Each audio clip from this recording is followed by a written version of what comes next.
There's actually a test that I started doing on myself to make me start to realise that everybody around me or everybody above me in terms of the business world, in terms of the entrepreneurial world, everybody above me is pretty much similar to me. And the test I started to do was I would just thought of every successful person as just a human. I stopped putting so many people on pedestals because it's so easy to do, because they have so much. When you look, and you'll hear me refer to him quite a lot in this podcast, but I think it's very easy because he's at the top echelons of where he is somebody like Elon Musk. Because when you look at somebody like that, who's putting people in space and building cars and pretty much trying to run a country as well, or trying to co-run a country, it's very easy to knock yourself down, and it's very easy to think they must have had something special. How else would they have got to where they've gotten to if they didn't have anything special? And the big breaking point for me was genuinely realising that he's just a man. There's no alien life form coming down and feeding him all this information.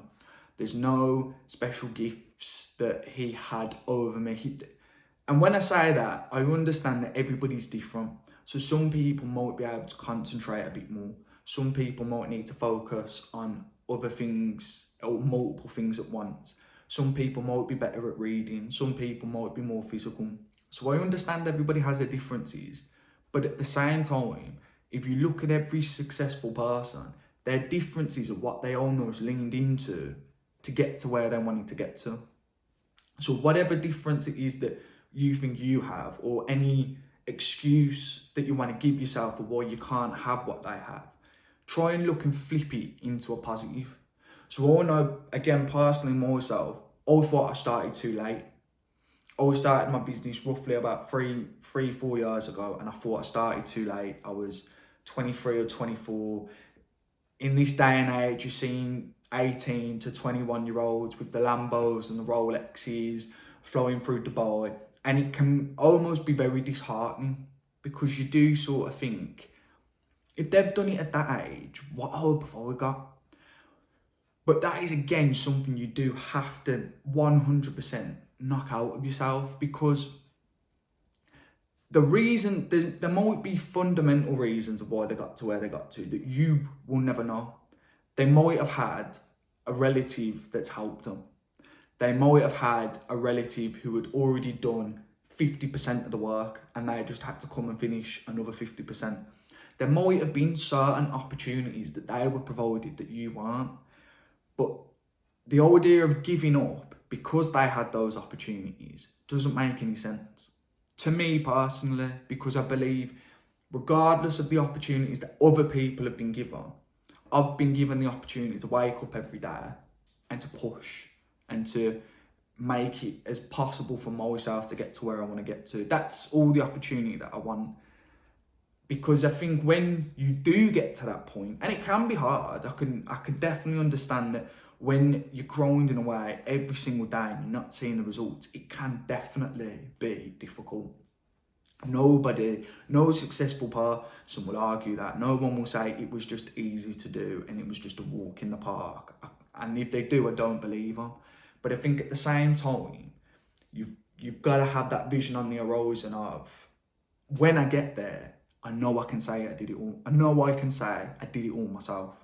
It wasn't down to any other external factors. I didn't win the lottery. It wasn't Bitcoin, or it wasn't NFTs, or it wasn't getting lucky with that. It was because I turned up every single day. I worked hard. I knew what I wanted to do. I knew who I could be. And I just kept fighting for it. And I think the power that you get from something like that is truly, truly incredible, because nobody's going to be able to take anything away from you at all. Again, when you look at other, say, influencers or other, say, Bitcoin winners or streamers, those sorts of people, and I've got nothing wrong with them. At the end of the day, they've still had to work hard. There are still, many of them started off getting 1 view, 10 views, 20 views, or making no money with Bitcoin. Or I think lottery winners are a little bit of an exception. I think lottery winners are where you look and you think you did just get lucky. But they still had to buy the ticket, I guess, and they still, I mean, buying the ticket was pretty much all they had to do. But there is still some aspects where you can look. Life is a bit lucky sometimes. If you would bought the ticket, you might have split half of it with them. So there's twos and throws, backs and forths, and with all of it. But even with the influencer type of people or the streaming type of people, they've still had to turn up every day. Majority of them would have still had to do something every single day and had that long-term vision, and would have had to think, I have to keep doing this. Even though my video just got 17 views, I still have to keep doing it. And that's where I think for most of them that way, that's where the passion come into it. They had a passion for a game, or they had a passion for doing pranks, or they had a passion for a certain aspect of it. And therefore it was easier for them to keep going into it. It was easier for them to think, okay, I'm going to keep going. Because I'm just, in a sense, you know, they're just sort of making videos. But I will vouch from in a way where it is very disheartening putting your work, because that's what you do when you're making videos. That's your work. Even if you're making videos for other people, you put your time, your effort, your touch into it. And when you do that and you put it out for the public to see, and nobody likes it, and nobody engages with it, and nobody shares it, that can be very, very disheartening. That can hit on your ego massively to not want to do it anymore. So in a sort of, I guess in a little bit of a way, to the ones that did start from the bottom and work their way up to the top, I can have a bit of that admiration, because I know at some point they would have got those videos that did crap, or they would have got those pieces of content or some of those business aspects. They would have put it out there and it would have done bad, and they would have had to have overcome that to get to where they wanted to get to. So again, even those people, they're not special. They just did something consistently. They just picked. And again, this is where luck can come into it. But you can be lucky with the timing that you choose to do a business. So for example, podcast could be a good one. Joe Rogan picked a very good time to do his podcast, because it wasn't 5 years too early where people weren't really paying attention to it. And it weren't 5 years too late where big brands had already been established. I still personally think there's a massive, massive space for podcasts, because if you compare the amount of podcasts there are to YouTube channels or to licensed businesses, it doesn't even scratch the surface. And I feel that the mainstream channels are definitely going to start dropping and the podcasts are going to take over. But I do understand how daunting it can feel looking at the likes of Diary of a CEO or On Purpose, or again, Joe Rogan Experience. They're huge and they pull in massive, massive numbers every single week.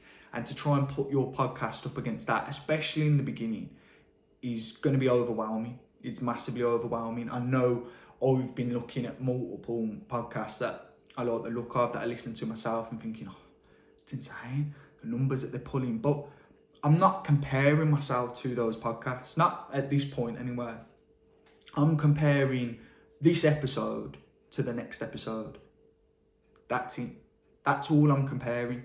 Because if I can see a progress within myself, then I will know I'm getting towards where I want to get to. And that's what it should be across the board with everything. Is you might see other people absolutely smashing it, and I know I see it every single day. You only have to go onto YouTube or TikTok and somebody is flexing in a Lambo in Dubai with a Rolex. You can pretty much guarantee it, but you're not comparing yourself to those people. You're comparing yourself to the person you are right now that's either starting a business or thinking about starting a business, or knows someone that's starting a business. You're comparing yourself to that person and the person you're going to be when you've started it, when you've grown it, when you've got to the point where you feel you're successful. And that's how it should be. It shouldn't be about all the other external things. It should be about your own internal growth. And that's a personal lesson that even today I have to keep reiterating in my head. It's not all about everybody else. It's about me and what I'm getting better at.